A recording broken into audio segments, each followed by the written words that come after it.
नमस्कार दोस्तों, स्वागत है आपका हिंदी नॉलेज शो में। तो दोस्तों, अब से कुछ हफ्ते पहले की तो बात है जब भारत जमकर रूसी कच्चा तेल खरीद रहा था। एक बार को हालात ऐसे भी बन गए थे कि सऊदी अरब और इराक को पछाड़कर रूस भारत का नंबर 1 तेल सप्लायर बन गया था। लगभग 20 मिलियन बैरल हर महीने हम कच्चा तेल रूस से खरीद रहे थे। लेकिन उसके बाद पिछले कुछ हफ्तों में रूस ने ऐसे कदम उठाए जिन्हें देखकर साफ लगता है कि शायद रूस भारत को कच्चा तेल देना ही नहीं चाहता।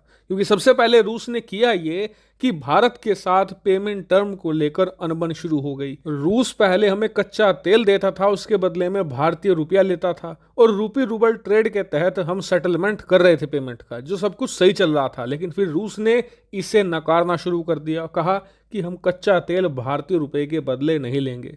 फिर उसके बाद बात चली कि जो यूएई की करेंसी है दिरहम, हम उसमें ट्रेड कर लेते हैं। लेकिन वहां भी बात नहीं बन पाई। क्यों? क्योंकि रूस चाहता था कि कच्चा तेल खरीदा जाए चीनी युआन में। और आपको जानकर हैरानी होगी कि भारत रूस की इस जिद के सामने झुक भी गया था। अब से 2 हफ्ते पहले जब हमने तेल का पेमेंट रूस को किया तो उसका जो लगभग 10% पेमेंट था वो हमने चीन की मुद्रा युआन में भी कर दिया था। सारी हदें हमने पार कर दी थी, लेकिन उसके बावजूद भी रूस नहीं माना। और अब से लगभग 10 दिन पहले इन्होंने भारत को कच्चे तेल पर दिया जाने वाला जो डिस्काउंट था वो लगभग खत्म कर दिया। रूस जहां हमें पहले करीबन 25 से लेकर $30 का डिस्काउंट दे रहा था, उसे घटाते घटाते ये $4 पर ले आए। और रूस के इन एक्शन से साफ पता चलता है कि रूस भारत को कच्चा तेल बेचने में इंटरेस्टेड नहीं है। इसीलिए भारत पिछले कुछ दिनों से ही तैयारियों में जुटा हुआ था कि कैसे रूस से जो हम तेल खरीद रहे हैं उसका अल्टरनेटिव ढूंढा जाए। और अब हमें इसका अल्टरनेटिव मिल चुका है। और सबसे खास बात, रूसी कच्चे तेल का तोड़ हमें एक देश में नहीं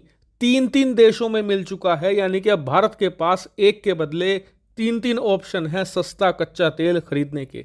कौन कौन से ऑप्शन हैं? दरअसल सबसे पहला ऑप्शन हमें मिला है इराक का। आप सभी लोग जानते ही होंगे कि रूस से पहले हमारा सबसे बड़ा तेल सप्लायर हुआ करता था इराक। और पिछले कुछ महीनों से इराक हमें कह भी रहा था कि रूस के बदले आप हमसे ही कच्चा तेल खरीद लीजिए, हम आपको डिस्काउंट दे देंगे, इसके अलावा पेमेंट टर्म में भी आपको हम फायदा दे देंगे। और अब रिपोर्ट आई है कि भारत इराक के ऑप्शन को सबसे ज्यादा सीरियसली कंसिडर कर रहा है, क्योंकि इराक हमें पेमेंट टर्म में बेनिफिट दे रहा है। वो कैसे? दरअसल अगर हम किसी और देश से कच्चा तेल खरीदते हैं तो उसकी पेमेंट हमें 50 से लेकर 60 दिनों में करनी होती है। लेकिन इराक कह रहा है कि आप लोग हमें पेमेंट 90 दिनों में कर देना, हम आपको क्रेडिट लाइन ज्यादा देंगे। इसके अलावा जो डिस्काउंट है वो भी आपको ठीक ठाक दे दिया जाएगा, आपको हम निराश नहीं करेंगे। इसके अलावा कुछ सोर्सेज ये भी बता रहे हैं कि इराक के साथ हम जो पेमेंट करेंगे वो कुछ भारतीय रुपए में कर सकते हैं और बाकी की डॉलर में, यानी कि हम मिक्स पेमेंट कर सकते हैं। इसको लेकर बातचीत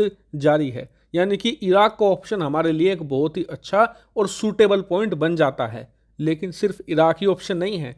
दूसरा ऑप्शन है यूनाइटेड अरब अमीरात, यूएई। आप जानते हैं कि हाल ही में पीएम मोदी यूएई का दौरा करके वापस आए हैं और इस दौरे के दौरान भारत और यूएई ने ऑफिशियली एक एग्रीमेंट साइन कर लिया है, जिसके तहत दोनों देशों के बीच जो व्यापार होगा वो अमेरिकी डॉलर की बजाय यूएई की करेंसी दिरहाम और भारतीय रुपए में होगा। यानी कि लोकल करेंसी में हम ट्रेड करा करेंगे। और इसी का फायदा भारत अब कच्चे तेल में भी उठाना चाहता है, क्योंकि यूएई के पास भी अच्छे खासे भंडार हैं कच्चे तेल के, और इसलिए भारत यूएई से भी कच्चा तेल लेना शुरू कर सकता है। लेकिन इसके अलावा एक तीसरा ऑप्शन भी भारत के पास है, जहां से हमें सबसे ज्यादा डिस्काउंट मिल सकता है। ऑलमोस्ट रूस के लेवल का डिस्काउंट वो देश हमें दे सकता है। और वहां के जो एम्बेसडर हैं भारत में, जो राजदूत हैं, उन्होंने ये बात खुले तौर पर कह भी दी है।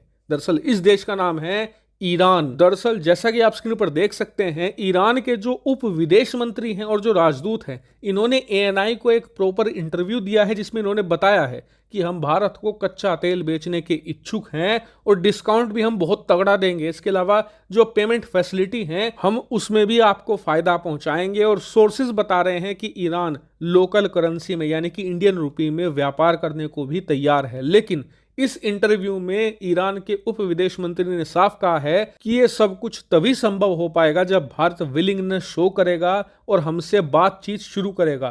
तभी हम इसको लेकर प्रॉपर बता पाएंगे कि हम कितना डिस्काउंट देने को तैयार हैं। और इसीलिए मैंने जो ईरान का ऑप्शन है नंबर 3 पर रखा है, क्योंकि भारत पहले जाएगा इराक के पास, यूएई के पास। अगर वहां बात नहीं बनती है, अच्छा डिस्काउंट हमें नहीं मिलता है, तभी हम ईरान का रुख करेंगे। लेकिन आपको बता दूं कि अगर भारत इन अरब देशों से सस्ता कच्चा तेल खरीदना शुरू भी कर देता है तो भी हम अपना सारा फोकस इन पर नहीं रखेंगे। भारत ने ये बात पहले ही कह दी है कि हम अपने जो ऑयल सोर्सेज हैं उन्हें डाइवर्सिफाई करेंगे, यानी कि हम जाएंगे अफ्रीकन देशों के पास, हम जाएंगे अमेरिका के पास, इसके अलावा जो लैटिन अमेरिकी देश हैं वहां हम जाएंगे और अलग अलग सोर्सेज से तेल खरीदेंगे ताकि हम किसी पर भी निर्भर ना हो जाएं। इसके अलावा मुझे लगता है कि भारत को रूस से भी बात करनी चाहिए। हो सकता है बातचीत से मामला सुलझ जाए और फिर से हमें रूस से ही कच्चा तेल मिलना शुरू हो जाए।